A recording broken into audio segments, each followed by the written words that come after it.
Hey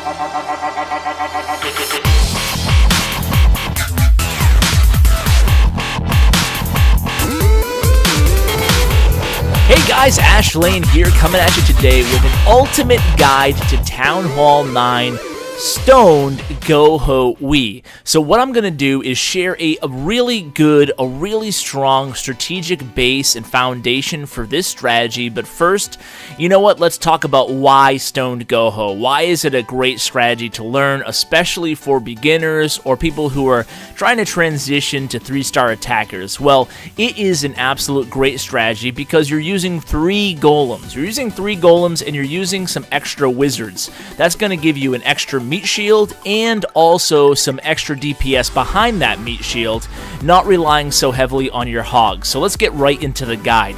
Stoned GoHo guide for Town Hall 9. Minimum level troops. I prefer Golem level 2, Wizards level 5, Hogs level 5. If they're level 4, you can still give it a shot. Might still work if you're hitting a base with low point defenses. And Earthquake, it can only be level 1, doesn't matter. Royals, I prefer level 10 each. However, if you're hitting a rushed base, you might be able to get away with level 5 plus Archer Queen. I still prefer level 10, which is max for Town Hall 8 on the King. Now, your army is going to be 3 Golems, 10 Wizards, 3 or 4 Giants, depending on how many entry points you choose for your Hogs. We'll get into that on the replays. 20 to 21 Hogs, 4 Earthquake, 2 Heal, and 1 Rage. We'll get into the order of those a little bit more, but just for general purposes, your attack order on 9 out of 10 of these attacks, the strategy, is going to be Golems first, followed by Wizards, followed by your Queen, followed by your Earthquake for the entry point, followed by your King, a few more Wizards, your Rage spell, your Giant, and then the Hogs, and then the heal spells. So that's just a general guideline for if it's your first time maybe trying to pull off one of these attacks, you can go ahead and use it. And let's just hop into the replays here. I'll show you what I'm talking about, why this is such a great strategy for beginners and a great army composition. So the Golems first, Wizards second, Queen third, and then you wait a second. You wait a second to clear up because at this point in the attack, you're trying to make a funnel so that your King, when you drop him, he only has one obvious spot to go, and that is towards the enemy Queen inside the base. Once he's inside the base, you can drop that Rage spell. Once you drop that Rage spell, the troops are going to be able to take down the clan castle and then do some damage and get the attention of all the defenses around the center of the base. The idea here is that you're using your Giants and your kill squad, your first team, including your heroes, to distract all those defenses, and then you start trickling in your Hogs around the map. Now you can see how Jon Snow, he dropped his Giants beforehand. That's why you're bringing the Giants. The Giants will actually attract a lot of attention from all those point damage defensive units, meaning the archer towers and the cannons. Those can do a lot of damage to your Hogs and quickly take them down. If you drop those 1 Giant first, you're actually getting a lot of more bang for your buck in terms of that 5 troop space. Instead of having 1 extra Hog, put down 1 Giant, you're actually going to save more Hogs at the end of the day using this strategy. And obviously at this point, your Queen, your King, still alive, might be low health, but they're still going to do some work in the center of the base while the rest of your Hogs and your Wizards do some cleanup around the perimeter of the base. I always suggest leaving 1 or 2 Wizards for the back end cleanup duty on your attack towards the end of the attack, because even though you have the extra 30 seconds now in these attacks, sometimes time still can be an issue, so you want to make sure. And if you don't want to take 10 Wizards, some people might choose to take only 9 Wizards and then bring maybe 2 Archers and 2 Goblins in place of that last Wizard, just to make cleanup a little bit more timely and easy. Now on this next attack, it's going to be Micah 2. He's going to attack another good anti-3 base. This strategy works against all kinds of bases. I'm showing you anti-3 designs because they're a little bit more challenging, but certainly if you're attacking just regular trophy bases with a town hall in the center defensively, this strategy still works fine.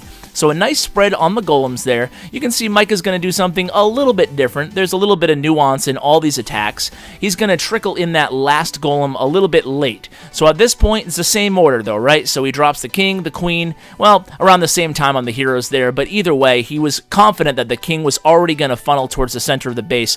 Now you'll notice something a little bit different about this variation. Micah decided to use his earthquake in the middle of the base rather than the entry point of the base, and then he just brought a few wall breakers. If you're confident in using wall breakers around the edge of the base, and you can navigate those wall breakers away from the splash damage, go ahead and try this out. Otherwise, you can just use the earthquake on the outside of the base. The reason we use that instead of the jump spell is because obviously it lasts longer, the earthquake, and number two is obviously you're not bringing poison spells in these attacks. Now, a lot of people might say, Ash, why not bring a poison spell in the jump spell instead of those earthquake spells? Well, I actually really like the earthquake spells at Town Hall 9. I've been using this attack a lot on my Vexthal account, my Town Hall 9 account, and for whatever reason, using that rage spell when you're engaging the enemy clan castle, that actually works really, really well to take down the clan castle troops, whether it's a hound, as you saw in the first attack, or a dragon, as you saw in this attack.